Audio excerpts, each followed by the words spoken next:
आपका नाम?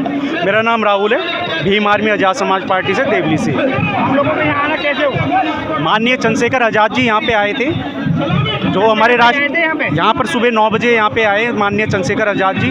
राष्ट्रीय प्लेयर जो यहाँ पर धरना प्रदर्शन कर रहे हैं उनको सपोर्ट करने के लिए, और ये आश्वासन दिया, आश्वासन नहीं, पूरा तन मन से हम इन खिलाड़ियों के साथ खड़े हुए हैं। और माननीय चंद्रशेखर आज़ाद जी ने यहाँ से आज आह्वान किया है कि ये आंदोलन विधानसभा में, जिले में, लोकसभा में तक इसकी आवाज़ बुलंद करेंगे और इस आंदोलन को बड़ा करने का काम करेंगे। ऐसा क्यों हो रहा है कि लोगों को सड़कों पर उतरना पड़ रहा है, महिलाओं को? देखिए, बाबा साहब ने हिंदू कोड बिल लेके आए थे, महिलाओं को सबको समान रूप से देखा गया, चाहे वो कोई सी भी जाति की महिला हो, उसमें चाहे ब्राह्मण हो, शूद्र हो, वैश्य हो, ठीक है, कोई सी भी जाति हो, उसमें सबको समानता दी है। मगर आज जो हालात हैं, संविधान के बावजूद होने के बावजूद, कि आज रोडों पर महिलाएँ किस तरीके से बैठी हुई हैं अपने हक अधिकार के लिए, उनके साथ शोषण होता है, उनको न्याय नहीं मिलता।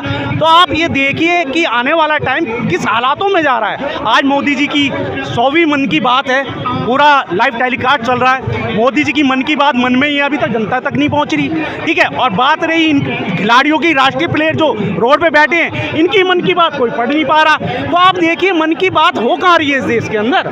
मन की बात तो ये है कि मोदी जी इनकी मन की बात पूछे जी, हो ठीक है, आपके साथ हुआ क्या, इनकी बात पूछो। तो ये मन की बात नहीं हो सकती।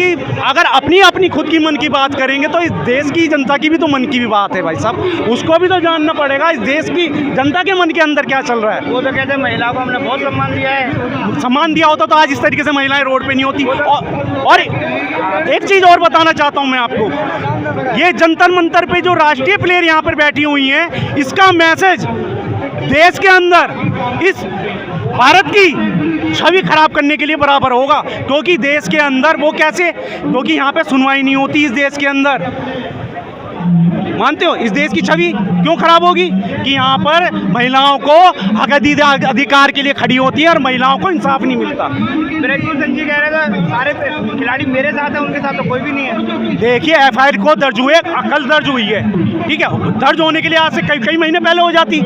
ये कई महीने पहले बेचारे रोड पे बैठे, फिर उठकर फिर दोबारा गए, दोबारा आके बैठे। और आज सभी पार्टियों ने आह्वान कर दिया है, सभी साथ में, सभी संगठन साथ में, और भीम आर्मी आज़ाद समाज पार्टी तो है ही है। क्योंकि भीम आर्मी का काम है महिलाओं के सम्मान में, भीम आर्मी मैदान में, भीम आर्मी मैदान में हर जगह रहती है, कोई भी शोषण अत्याचार होता है।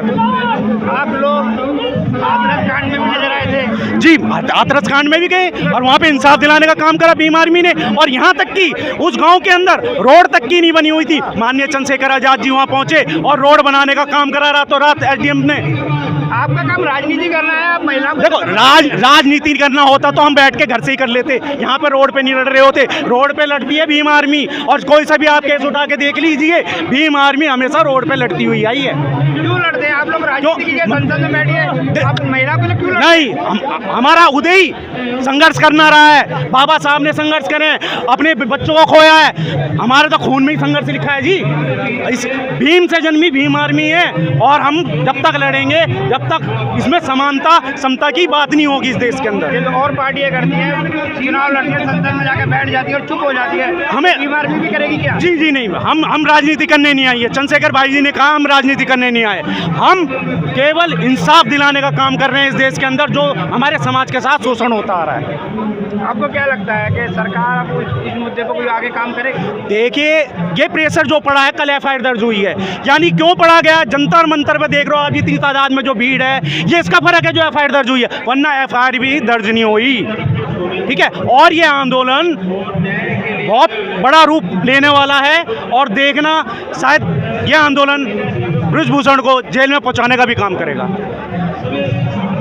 आप बताइए सर, कुछ देखिए, भीम आर्मी जो है यहाँ पे आज इनके समर्थन में उतरी है, तो आप लोग क्यों इनके समर्थन में उतरे? आप लोग राजनीति की, आप इनके चक्कर में लगे हो पहलवान। देखिए, देश में मान सम्मान स्वाभिमान की लड़ाई हम लगातार लड़ रहे हैं, और जब तक ये न्याय सभी को नहीं मिलेगा तब तक हम बैठने वाले नहीं हैं। हम सत्ता का सुख भोगने के लिए नहीं आए हैं, हम सत्ता का सुख लोगों को देने के लिए आए हैं। भीम आर्मी आज़ाद समाज पार्टी संविधान को मानने वाले लोग हैं, और हम संविधान को पूरे देश के अंदर पूर्ण रूप से लागू करने के लिए निरंतर रूप से कार्य कर रहे हैं और लगातार अपने अभी हमारे नेता चंद्रशेखर आज़ाद जी आए और उन्होंने पूर्ण रूप से खिलाड़ियों का समर्थन देने के लिए आह्वान किया और कहा है अगर जल्द से जल्द इनकी गिरफ्तारी नहीं की गई या इनकी सदस्यता रद्द नहीं की गई तो हम देश के अंदर एक बड़ा व्यापक जन आंदोलन करेंगे। बिल्कुल पूरे देश में, जिले में, विधानसभा स्तर, ब्लॉक स्तर पर, हर स्तर पर हम उतरने के लिए लगातार कार्य कर रहे हैं। आपने देखा होगा अभी कुछ दिन पहले एक सांसद का कुछ विवादित बयान पे सांसद सदस्यता रद्द कर दी गई। क्या वो लागू इनके लिए नहीं होती है? ये लोग क्या उस कानून से बाहर आते हैं? इन लोगों को संरक्षण दिया जाता है, कानून सत्ता में बैठे हुए लोग इनको संरक्षण दे रहे हैं और इनको ये व्यापक काम कराने का प्रयास करा रहे हैं। उन लोगों को समझना पड़ेगा अगर ये सत्ता से हटते ही इनका निर्णायक सही इनके साथ नहीं होने वाला है। अगर ये इस सत्ता का दुरुपयोग कर रहे हैं तो इनका सत्ता ज़्यादा दिन की नहीं है। ये लोग सब जानते हैं, अपने वोट का अधिकार जानते हैं। आने वाले 2024 में ये लोग अपने वोट की ताकत से बता देंगे किस तरीके से तुम ये सत्ता का दुरुपयोग कर रहे हो। और सत्ता, ये जनता अपने वोट के अधिकार से इन लोगों को सबक सिखाने का काम करेगी और संसद से बाहर फेंकने का काम करेगी इन लोगों को, जिस तरीके की ये व्यवस्था फैला रहे हैं लोगों के देश के अंदर। अलग मुद्दे पे आपसे बात